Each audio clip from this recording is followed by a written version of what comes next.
Welcome back mayam. Ngasidi South Korea gi drama film ama explain tawjage. Cinema sigi mamingna Ode to My Father. Masigi cinema se yamna phawkhibana koigi Hindi film da Salman Khan kumba ama lebani Bharat haidana. Masigi film dagi lawthoga semdokpani. Cinema sigi rating sisu war yamna wangi. IMDb da 7.9 ni maduga Google users na 93% like tawi. Pachasu profit yamna phangki $30 million puthoga $125 million tanbangamki. Masigi cinema sida masanu pa ama mapana hairamba wasing dubu nga aga chatpangam na baidamakta masagi oiba magi khanjaba singdo family gi damakta loina sacrifice tawraga chatpaduni. Maduna cinema sibu last pau loi pau phajana skip tawdana yengbiu. Cinema sigi wari ase haujarage. Cinema se horokpaga hanubi amadi hanuba terrace da phamaga samudra amadi mogi city do yengaga lerami. Makhoni gi maming sina Jaksu kawi maduga magi nupisna yangja kawi. Masida Jaksu sin hari aina khanjaba aigi goal ama lei aigi dream haiba tare. Madudi chawraba ising sida samudra sida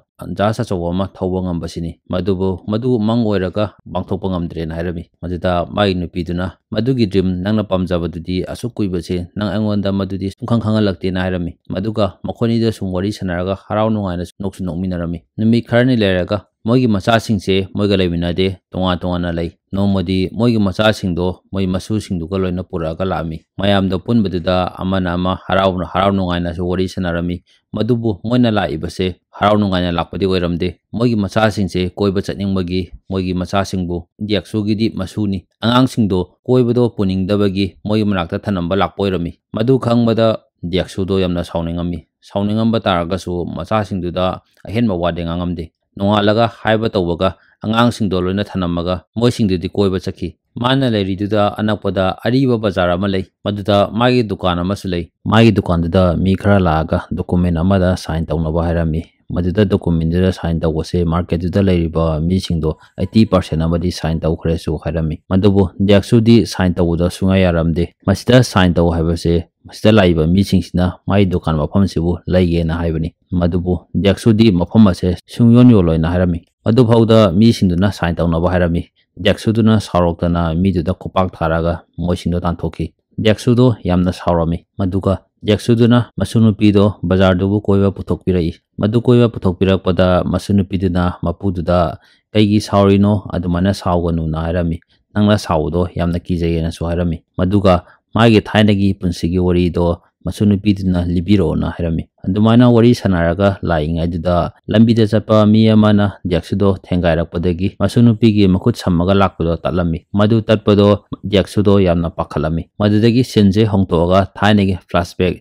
1950 matamgi ulei mana angang oringai gi mojana North Korea da leiba mini masida ingmandana machanupiga sanaga daudo sanaba ngamamde moigi khungangduda leiriba mi singdo refugee ama oiraga loina chatnarami maramdi China na attack tawsalakpadagi moida chatayadabagi chatpani moina tholokpada somda yamna chawba jahas mayam ama khamga lerami masida leiriba jahas singse mi tonobante lange jahas achawangtani khulai kaya ama yauribani maduda shiptuda leiriba Korea no pa amana madugi shiptugi captain no pa duda laiba refugee singse maduda rescue tawnaba na hairami mana yam kanna haijabadagi captain duna rescue tawdo yari yarakpodo shiptuda direct tongmadi yadabani na moi atopa bot macha da moi sindo loina tonghallaga purami maduga somdana China na attack tawrokpodo naksalakpadagi modo yam kanna chelami botugi manakta madu chelakpada tusanhawa mi singdudi mayam nelaka sibusu yarami Jaksu gi family che mama mapa machanupi ani maga manang pa magani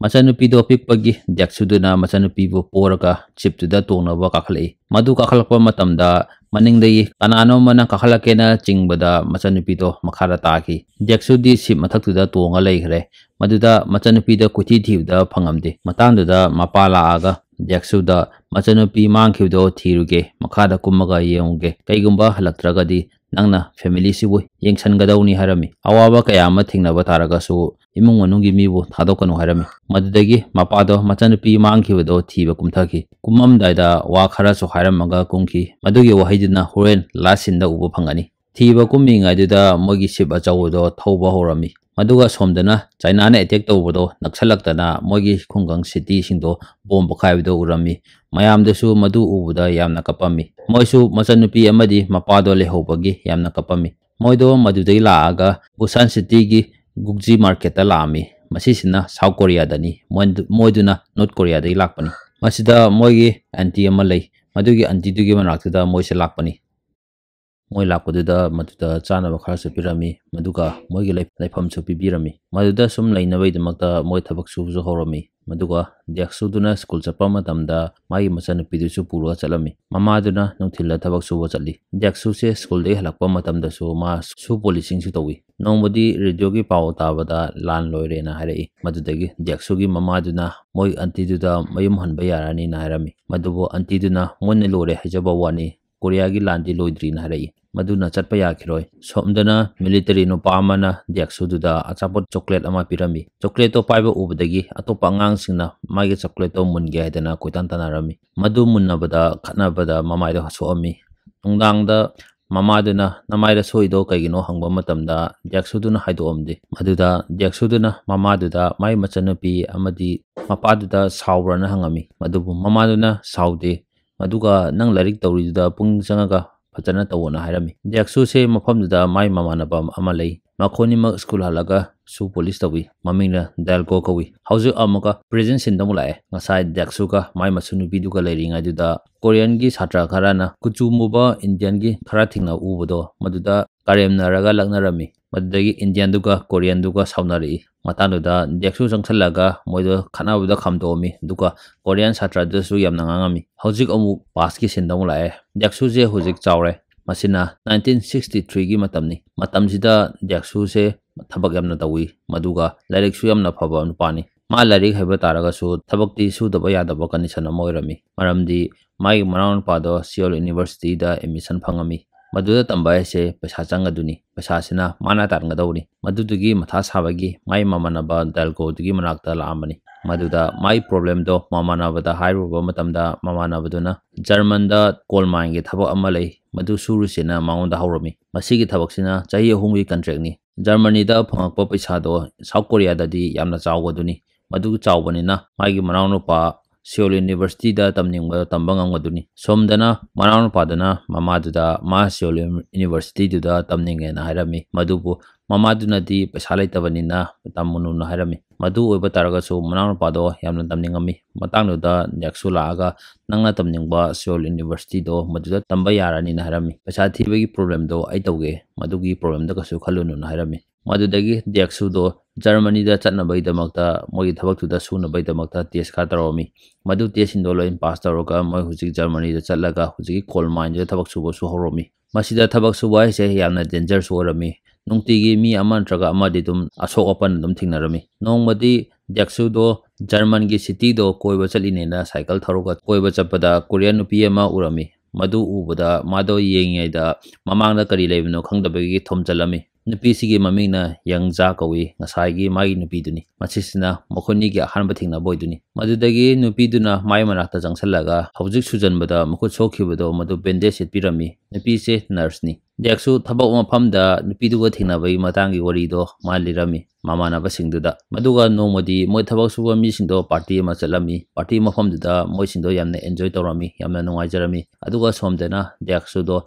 yangja duga moigi German city do koiba chaminarami amana ama thingnaraga koiba chaminabodo yamna haraunarami nongmadi moigi thabak subamduda mafamduda gas leak ori gas leak orakpadagi mafamdubo explosion tholai pokhairai madu pokhairakpada deksugi mamanaba dalgo do soami soe haidana deksuduna mamanaba dalgo do laukthokpa manungduda changami changi aduda manungda leiring aduda pokhairaktana moigi lenungdo oibnina nungsingdo loina tasalai maduda makhoni dusu yam sathina soami somdana hospital da moi hujiki mining mufamduda sokko misingdo admission tawrami hospital da asopa mayam ama lakpaduda yangja dusu hujiki hospital da nurse oi leibnina deksu dubo soongodra haidana mado yamna pakhalami pakhalaga asokpa singduda deksu yawrana kuthi thirami madubo thiba phangamde phangdabadagi moi thabak suba mi khara mada deksu bu hangami madudagi moi thabak suba mi duna deksu amadi dalgodo manungda thokpa ngamdana lehawrena harami makhoni lehawdo moi thabak suba mi duna mogi manager haibatare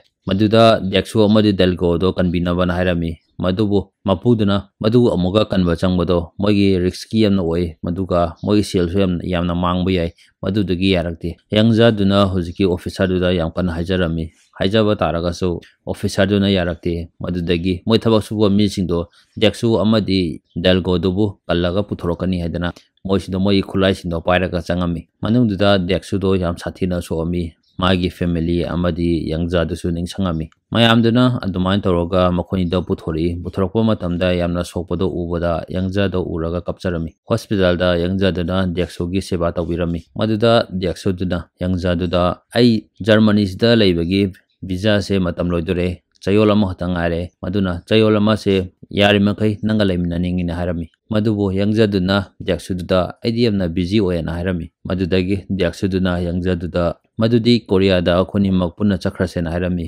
मदु ओइबा तारगसु यंगजादुना मदु चटपदो यारक्तबदगी डेक्सुदो मयुमदा मथंदा हलई माना हुजिक पसा यामना तानबदगी मोय मसागे युमसु साबा ngamaga yam nungaina leirabani डेक्सुदो हलकपो उबदा मोय इमुंगी family गी मीसिंदो याम हराउजरमी मदुदा नोंगमदी मोय aunty दुना डेक्सुदा मागी दुकान दो डेक्सुना सेना हौनबना हारमी खरनी लेरगा यंगजागा डेक्सुदो मोय कोरिया दा मुथिंगनारमी उनारमी मदुदा यंगजादो प्रेग्नेंट ओरमी सिदा प्रेग्नेंट ओरिबसे अंगांग से डेक्सुना मपानी मदुदगी मखोनी दो लुहोंगमी नोंगमदी डेक्सुदो यामना हराउजरमी मासे जहाज चौबगी कैप्टन ओनिंगबनी मदु कैप्टन ओइनबा एग्जाम थाबदो मा पास तौरई मादो हराउमंदना मयुमदसु मदुगी पावदो तमगेना हलकपदा ममागा मचनुपीदुका वरी सनाबदो तारमी मदुदा माई मचनुपीदो माई लुहोंगबदो याम चावना लुहोंगबा पाममी मदुबो मदुगी पैसादुदी मा अरेंज तौबदा खरा वागादो ओइरमी नुंदांगदुदा अथोप पाव मस तारमी असai मोय आंटीगी दुकान दो योंथोअनी ना हरामी मदुदो योंथोक्तनबैदमक्ता डेक्सुदो मोय अंकल दुगी मनाक्ता चलमी अंकल से यू यमना ngawba यू थाअगता लेबा मी ओरमी योनगनु हाबदो यारक्तबदगी मोयना योनबदो डेक्सुना ओइना लेगे ना हरामी हौजिक डेक्सु से मथाम सारामी दुकान सु लौगदबा मदुगा माय मचनुपीदुसु यम चावना लोहोंगबीगदबा मदुदगी मा जहाज चौबई कैप्टन ओइनिंगबदो मा सैक्रिफाइस तौथोमी काथोअमी मतांगदुदा वियतनाम वार सु तौरी वियतनाम वार दुदा मा चनिंगमी कैगुम चटपा तारगदी मदुदी वार दो चटपा हलकपा मतमदा मा पैसा यामना फंगदुनी पैसा यामना फंगबा तारगदी माना पामजबा ngसागी दुकान दो सुलैबा ngangwani मदुगा मचनुपी लोहोंगबदुसु यामना चावना लोहोंगबा ngangmaduni मागी इमुंग मनुंगी मी सिंगदुदा मा वियतनाम वार दुदा टेक्नीशियन अमा ओइना चकदुनी हारमी मदुदा वियतनाम वार पलकपदुदा वार दा चकदुनी हाइबगी माई नुपी यंगजेदो याम पखलमी मदुगा डेक्सुदुदा चतनबा याम कन्ना हारमी मदु ओइबा तारगसु मा पैसा यामना दरकार ओइबनिना यंगजेदुना हारकपदो मा तारमदे मा हुजि वियतनाम वार दुदा हुजि वियतनाम दा यौरखरे मदुदसु माई ममानबा दलकोदुसु पुरई मोना वियतनाम दा यौरकपा मतमदा वियतनाम की कंडीशन दो खंगमी मोइना गाड़ी तोंगा लाइङैदुदा अटैक तौसलक्तना मोय बॉम्ब बखारई पोखारकपदा मी यामना सोअमी मदुदा डेक्सु अमदी डेलगोदुसु सोअमी वियतनाम दगी माई फैमिली माई नुपीदुदा लेटर सु इरमी मदुदा माना चलीबसे वेकेशन नै खलो कसु नते कसु तौरोइना हारमी यामना इमोशनल ओइबा वही खरासु इरमी मदु पाबदा मागी नुपी यंगजेदो अपमी आइना चलीबसिसु यामना फरबनी आइना युमदा लेबा तारगदी अंगांगदो आइना सिनागदुनी अंगांगदुना कपदो आइ सिनाबा ngमोइदुनी मदुदुगी मसिता वेकेशन जे चलीबसे यामना नुंगायना हारमी मदुगी वहाइदो यामना इमोशनल ओरमी मरमदी डेक्सुदुना इरेइबा लेटर दो हारिबो वहाइदो कर्म मोंगदई कर्म इमोशन दगी हारपुनो हाइबदो मा ज्ञान तारमी नोंमदी मोय जंगल दा चंगिङैदा वियतनाम की आर्मी सिंग लाई मोयदो आर्मी सिंगदुना उदनबगी यामना लोलमी लोलिङैदुदा मतांदुदा दलगोगी हक्चांगदुदा लिनमा चटला लेरमी मदुदगी मादो लिंदो किमंदना हौगलका चेलमी माना हौगलका चेनबदो वियतनाम की आर्मी सिंगना उबदगी मौना नोंमैना काकवे तरोमी मतांदुदा मदाव याबा माना कोरियन की आर्मी लागा वियतनाम की आर्मी सिंगदो नोंमैना कापथलगा लोय हातोमी मदुदगी कोरियन आर्मी दुना मोय सिंगदो अनकपदा लेबा खुंगंग अमा मिकी मनाक्ता पुरकलमी मदुदगी मोय ही तोंगा चटकदवनी ही तोंगा चहनगदवदो मदुदा खुंगंगदुदा लेबा मी सिंगदुसु ही दो तोंगा मोयसु चटपदो यावगेना हारमी मोयसु चलिदुदा यावहनद्रगदी वियतनाम की मोय लान हौबसिंग लागा मोय सिंगदुसु लोयना हातोखिनी ना हारमी मदुदा लेरंबा नुपी अमा दलगोदुना पाममी मदुदगी खुंगंगदुदा लेरिबा मी सिंगदुना मोयना चलिदुदा यावगे हाबदो मोयनासु यारमी मोयदो पुरगा चगे खलमी हाइबा तौबगा मतांगदुदा वियतनाम की लाल हौबसिंग लागा मोयदा अटैक तौरई मदु अटैक तौरकपदा डेक्सु की मखोंगदा नोंमै पालमी खरानी लेरगा 1975 ता वियतनाम की वार दो लोसनखी वार दो लोरकादा मा मयुमदा हलकी हलकपा मदमदा मोय आंटी दगी दुकान दो सो मान लेबा ngममी मदुदगी माय मचनुपीदो चावना लोहोंगनी हाबदो मदुसु लोहोंबा ngममी मदु खंगनतना ममानबा दलगोदो वियतनाम दा नुपी अमा माना पांबा लेबदो मदुदुगा मासु लोहोंगमी हौजि अमुका present day da lae maduda mai majasing amadi machu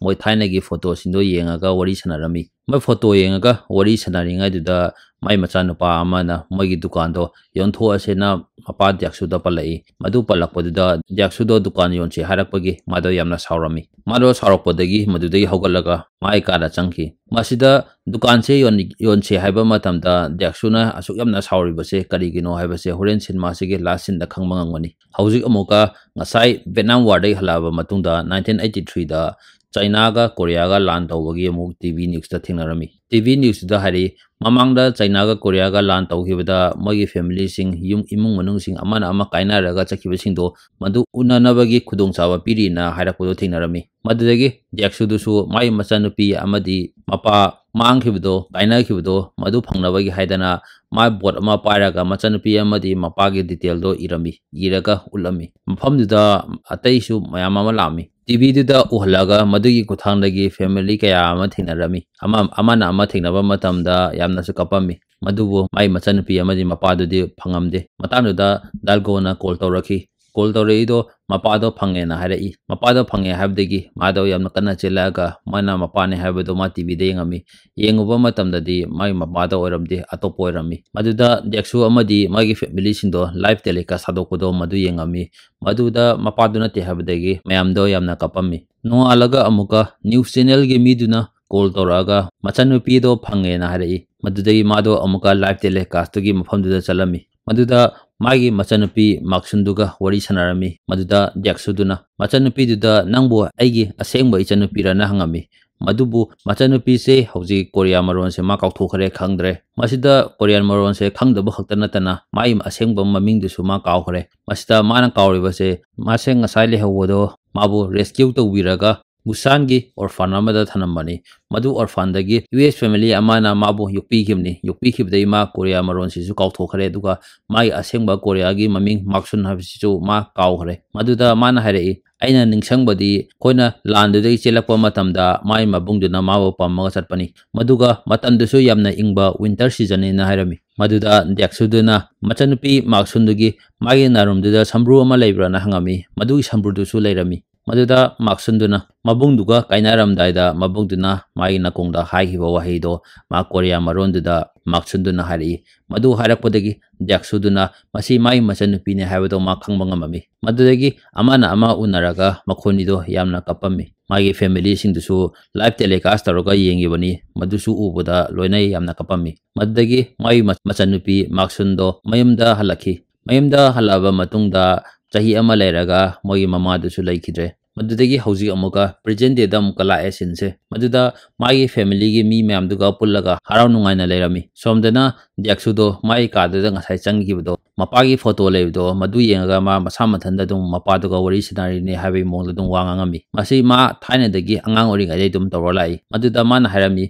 mapana mamang da harakibdo kaigumba ma halaktaba taragadi mai family sibu mane yeksaluna harambado maduda Jaksu duna mapada mai promise to ma complete oire mai family sindubo mana phajaning sale maduga machanupi manghibdusu hojik yumda halaena harami Jaksu do yamna emotional orami maduga mai wakhanda mapadusu urami maduda mapaduna mangonda nangna tawriba singdo yamna phai nangna family bu yengsallaga tawriba singdo aina phau ngamdaba yaina harami maduda Jaksu duna mapado yamna miss tawrena hairaga mapadugi firoldo kolaga yam kapami maduga mathang sindana Jaksu duna ahanwa mamangdadi dukando yonthokse haibado mana yam sawani yadabani madubu hauji Jaksu duna mai nupiduda dukan se yonthoase na hari mana mamangda dukan se yontokse haiba matamda yadribase atai kari kisante ngasai sip ta kakhatpa matamda machanupi ga kaina khibdo machanupi lehawodo maduda mapaduna machanupi jo thiba chakani na kungkhibdo kumam daiduda kaigumba hauji kaina ba taragadi aina hauji halaktaba taragadi hauji dukan mafamduda thingna sena mapaduna hairakibani madudugi ma mapado sodana lakani haidana madugi hopto thamaga ma dukan da yonse haibado sungya yadabani aduga mana hauji dukan se yonthokpa yari ibase mana ngaibe yaba ngaire